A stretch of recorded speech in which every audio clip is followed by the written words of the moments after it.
Hello, everybody, and welcome to Reviews That Don't Matter with Jessica Hitt. My name is Jessica Hitt. On today's episode, we're talking The Punisher. Yes, I watched it. I watched it within the first couple days, but I've given myself some time to sit and reflect on what I saw, and I'll tell you what, I loved it. Now, if you've seen any of my other Marvel, Netflix sort of reviews, you know that The Punisher is pretty much my favorite thing to come out of any of it.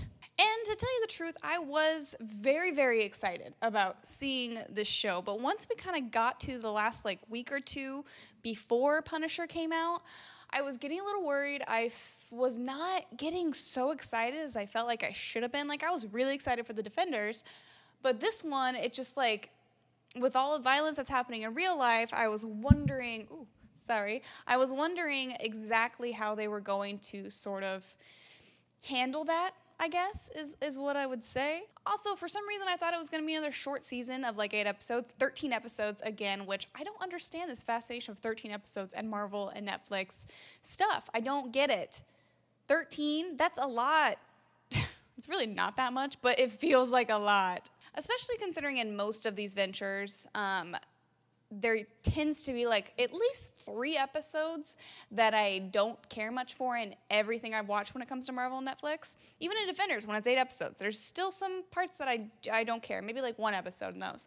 But in the actual superhero standalone ones, they get like that. In The Punisher, I never felt like I was missing out on episodes, or I wasn't as interested in this episode as the next one and the one before. I loved every episode. Maybe not the first episode. That one felt, it was really just about establishing the Punisher again, because he had finally felt like he had taken care of what happened to his family, and he'd gotten his revenge, and he was just trying to live his life and just to do work and be quiet. Didn't happen for very long, and so it was kind of just about getting the Punisher back to where the Punisher needs to be.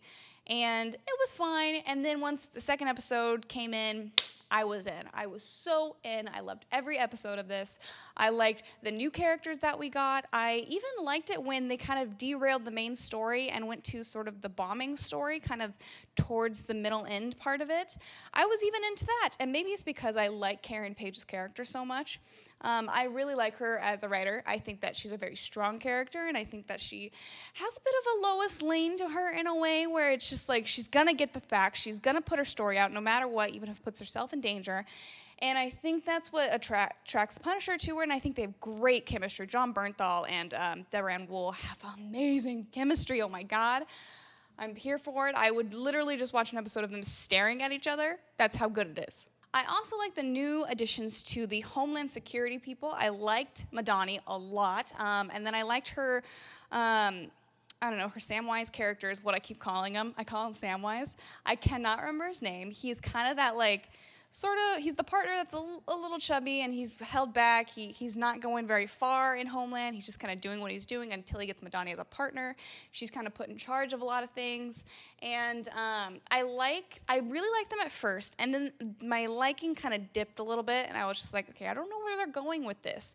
And then finally, when they started to really connect Madani and what she's trying to do with the Punisher is when I was full in on the Homeland Security part of it. And then when something really tragic happens towards the middle of it, it really does affect you. You see how much Madani has trusted these people, and I can't really talk about it much without spoiling it. I'm trying not to spoil it until at least a little bit later. Anyway, there are some heart-wrenching moments in this. I like the addition of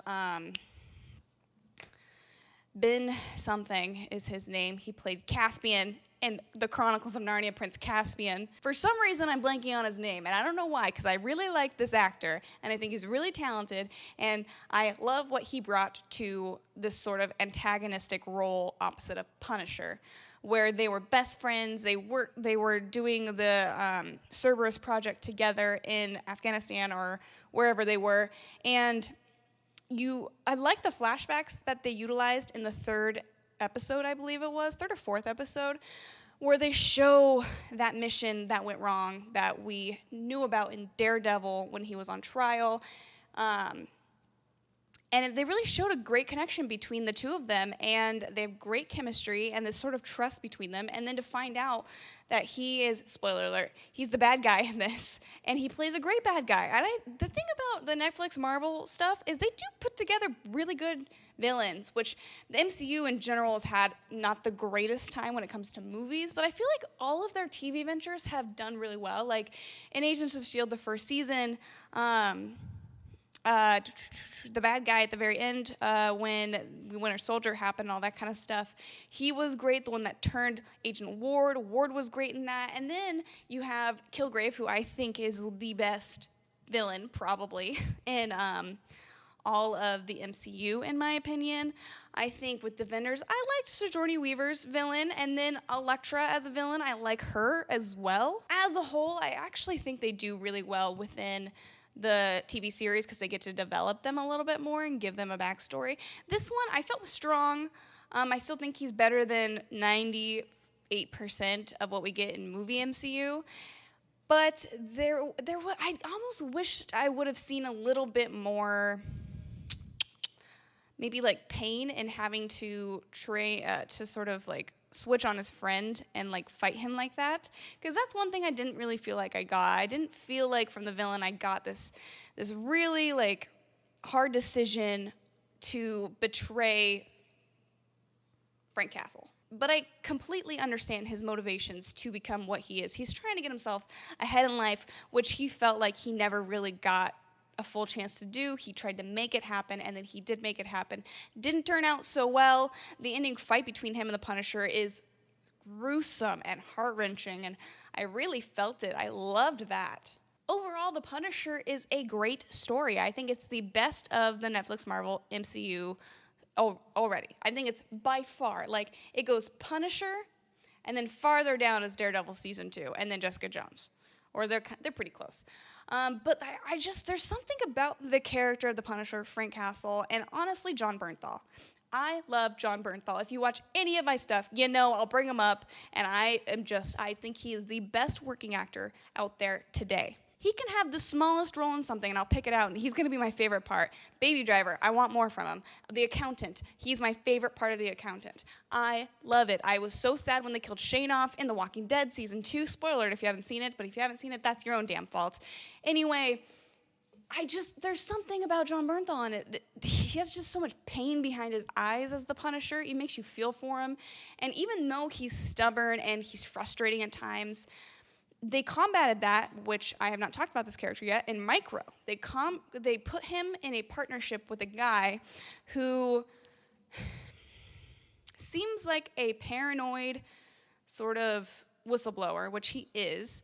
But there's so much to this character that it's just like, you care so much about him. You know, he starts out as this mysterious figure who somehow has found Frank Castle and got a leg up on him, which you didn't think was possible. And even Frank Castle was like, this guy's good. He got me. And that's hard. I didn't see him coming. And so then Frank Castle tracks him down. He uses his family that he is watching against him. And then you get to know this Mike Rose's family. And it's just like, when they, spoiler alert, real big spoiler alert, when they reunite at the end, it means something. This whole entire season, to me, is about the Punisher basically saving this family and letting them be together. Like, he can't be together with his family because that's haunting him. And I feel like the end of this season really just releases a lot of pain that he's been holding on to when it comes to his family. He's finally got the people that were responsible for it. He has a certain respect with Homeland now. They've decided to let him go because he saved Madani and he saved these people, and he really took out the person that should have been which was the villain. And so I would be very curious to see if they make a season 2, if he shows up in any of the other things like Daredevil or another Defenders or something like that. I really want to see more of him, and I want a season 2 that kind of lets him heal a little bit. And I want something more with Karen Page. I do, okay? I think that she was in the perfect amount of this season. She was only in like 3 or 4 episodes out of the 13 episodes. I thought she was going to have a bigger part, but I was pretty happy with what they gave her because it didn't like completely overshadow everything. Like, they didn't make any kind of romance or friendship between them a big, big part of the season, but it meant something, and it shows that Frank Castle can heal in a way. And like that moment in the elevator after everything happened with the bomber and just this, oh, it was just precious. It was really great. And they just have such a great friendship that even if it doesn't turn romantic eventually, which, let's be real, it's going to turn romantic eventually.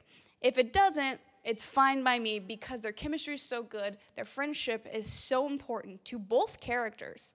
And honestly, I'd like to see a darker side of Karen Page, because there's a lot we don't know about that character that I feel like if she got paired up with Punisher, it'd bring it out in her. Also, one thing I will say, if you're not the biggest fan of violence, there obviously, this is the Punisher. There's gonna be a lot of violence, but to me, there was less than I thought there was gonna be. Like, when we do get the violent spots, it's like the most violence you'll ever see.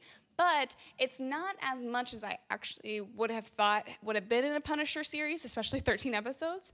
And I think that lends well to it. I think that they laid low on the guns part of violence. While there's still quite a bit of it, I think that it's equal opportunity violence, when it comes to like knives or glass or bombs, guns, just your fists. Like, you just get violence from every aspect of violence. And I'm not a squeamish person at all. Like, I grew up watching CSI and really dark things and Dateline and the ID network. Like, I watch really bad things. That's why I'm so messed up. Anyway, I'm not squeamish at all. And there was 2 points in this show that made me almost look away. Well, one made me look away because it had to do with eyes. And that's the one thing I can't do, is things with, like, eyes. The other one was in the last fight scene with the villain and the Punisher and with the face. That was just the like sound of it like hurt me. it was a bit, I loved it, but it was a lot. And I wouldn't recommend this to everybody, because like my mom, she's not gonna like this at all. She's not. A lot of people will be very confused. I think it's a great character study. I think that I would recommend anybody who's into superheroes to watch this. I would think anybody who's watched Daredevil or any of those would really like it. But this isn't a show that I would just recommend to everybody.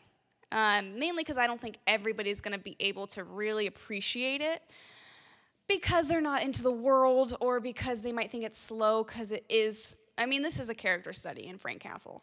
It is. It's not like a full action TV show. And to be honest, that's kind of what I wanted out of this. I wanted to know more about this character, and now I know a lot, and I love it. And the moment it ended, I was like, I loved this show. And I took some time. I took like a week and a half to review it, because I wanted to make sure I still felt this way after, because a lot of times when I review movies, a week or two or a month after, I feel a lot differently. Like right now, sitting here today, I feel a lot differently about Guardians of the Galaxy 2 than I did when I reviewed it. And it's really just because you have time to digest things, and I wanted to digest this show a little bit more, but I'm still so high on it. I still think about it all the time. I still can't wait to see if they're making a season 2. I haven't really heard anything about it. Maybe they announced and I missed it. But if you know anything about it, please comment down below and tell me, because I want a season 2. Anyway, I hope you guys liked this review. If you did, give it a thumbs up. Already comment down below if you have any information about the Punisher, or just what you thought about it in general. If you liked it, if you thought it was boring, if you thought it was a little slow, if you didn't like that it kind of went off tracks towards the middle when it came to the bombing stuff. I'd be interested to know what you thought about the whole thing. Also, don't forget to subscribe. I make videos Monday through Friday. Tomorrow, you're going to be getting a Coco review. I'm very excited. I'm seeing that tonight. I'm going to bawl my eyes out, I think. Probably. It's Pixar. What's new? Also, I got Riverdale coming in later this week, and I just watched American Vandal. So you'll be getting that hopefully this week, or maybe sometime next week. Just really depends on when I can put out a video. Sometimes it's exhausting, okay? It's exhausting. I work a lot. I'm sorry. Bye.